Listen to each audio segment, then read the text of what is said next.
Welcome to another episode of Uncensored with MX Tomie. Today we are reading Am I the Asshole threads that is related to BDSM, femdoms, and all things kinky. Am I the asshole for not letting my dominatrix sister set me up with a client?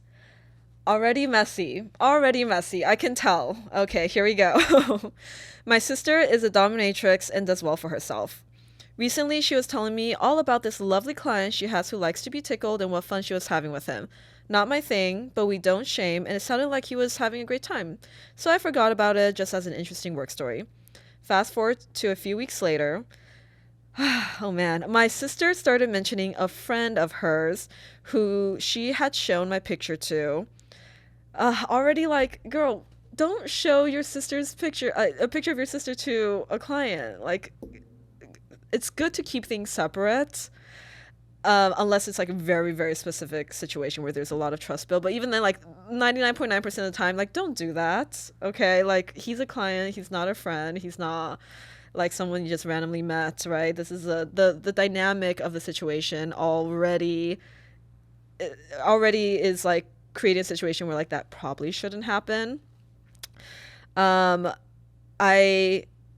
I was immediately suspicious because I know her friends and I couldn't work out who this guy was.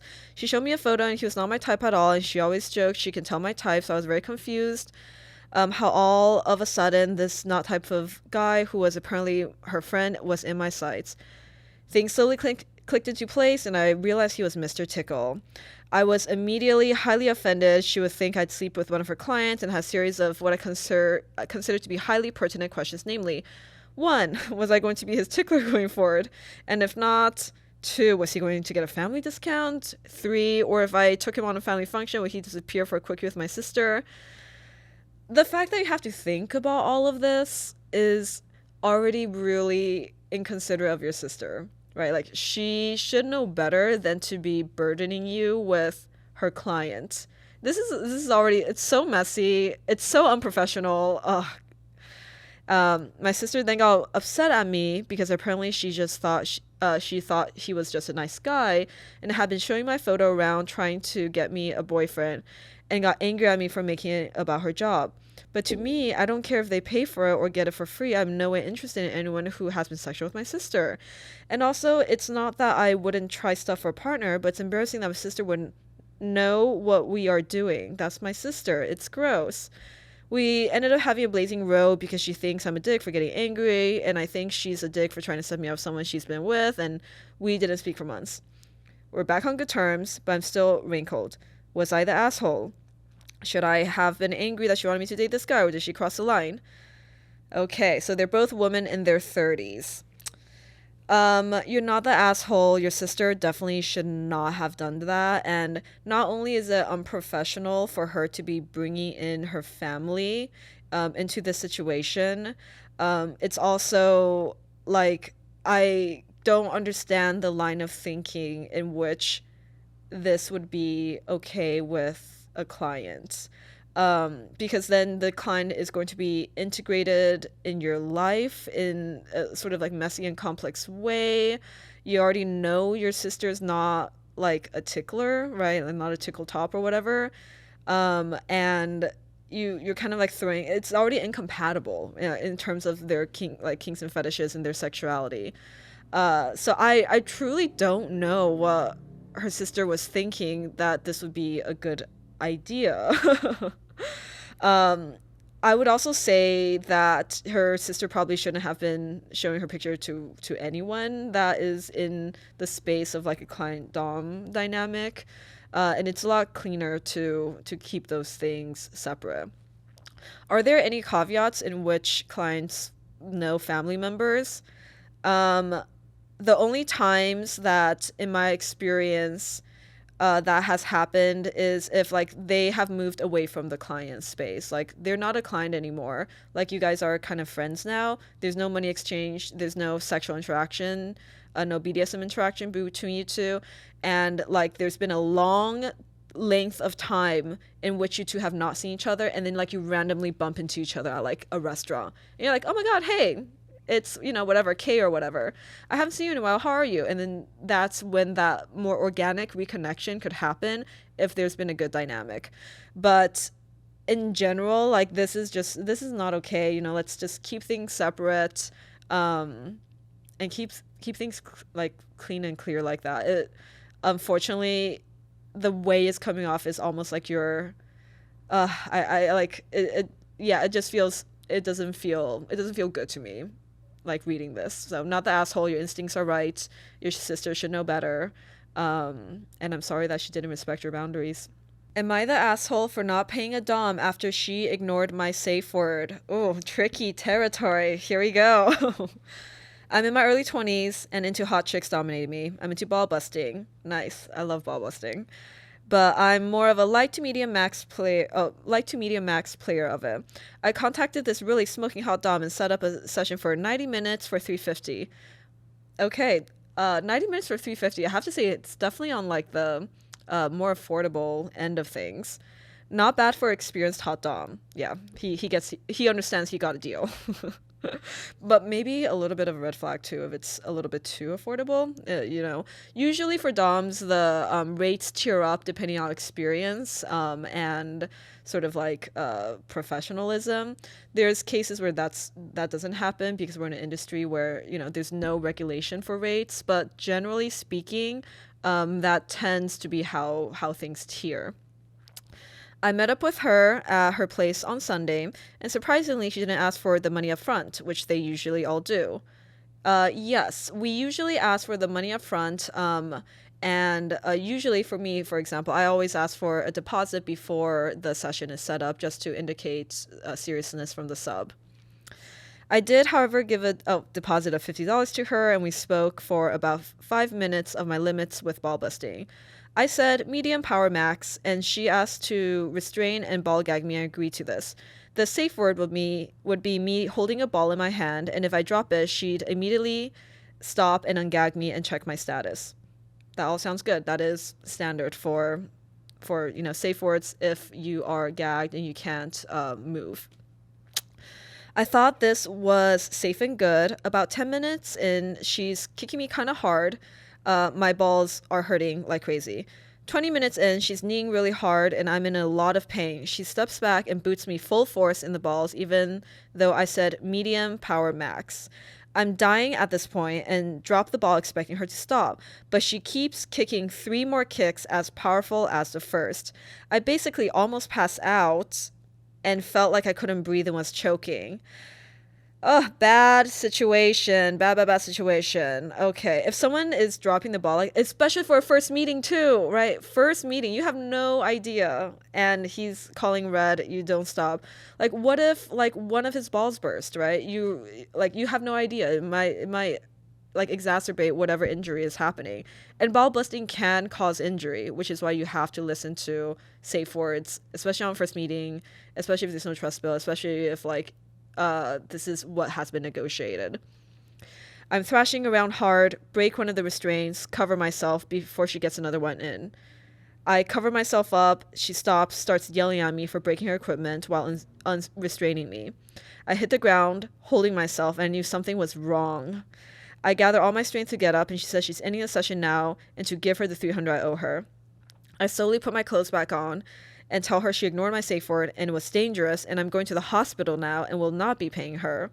She berates me, goes on the phone to call someone and said that she's going to tell the Dom community in my city about me not paying and I won't ever get another session. I limp out there and into my car and straight to the hospital. Okay, so from his perspective, reading this, it seems like he's in the right? He was in pain. She didn't respect his safe word. And like the session was not successful, so he didn't pay. I have heard a lot of stories from DOMs where that's not the case. I've heard a lot of sessions from DOMs where subs will get the session, make up an excuse that something went wrong, and not pay. So there's a little part of me that, like, I believe his story, but there's a little part of me that's like suspicious that if his friend is also saying that he's an asshole, like maybe that might have been the situation. But that's just like my more paranoid, like distrustful side of myself, where, you know, I know like sometimes clients can warp stories depending on what's going on. But let's just take it at face value. If this actually did happen, um, I think that because this is an industry where um, like the parameters are, you know, you get paid for a successful session, right? It's not just the time, it's the experience. Unfortunately, this is an industry where there's not a lot of things like refunds. There's some of it is not super like regulated. My first instinct is like, if I were a client and this happened to me, I wouldn't pay. Like, to be honest, like if that were the actual situation that happened, you didn't get the full 90 minutes. It wasn't an experience that you were expecting. Um, it doesn't make sense to pay for what occurred, and that just seems like fair business to me. If it were the case that, say, she pushed your limits and it wasn't exactly what you expected, but you know, like she respected your safe word and there's parameters, you should still pay for the full amount if at least like that middle ground was reached. Breaking restraints, those things happen in sessions, and I think a good dom has a sort of like backup to reimburse for it. Good subs, if you have a good dynamic with the dom, would reimburse for anything broken, but obviously it's a first time and none of that has occurred.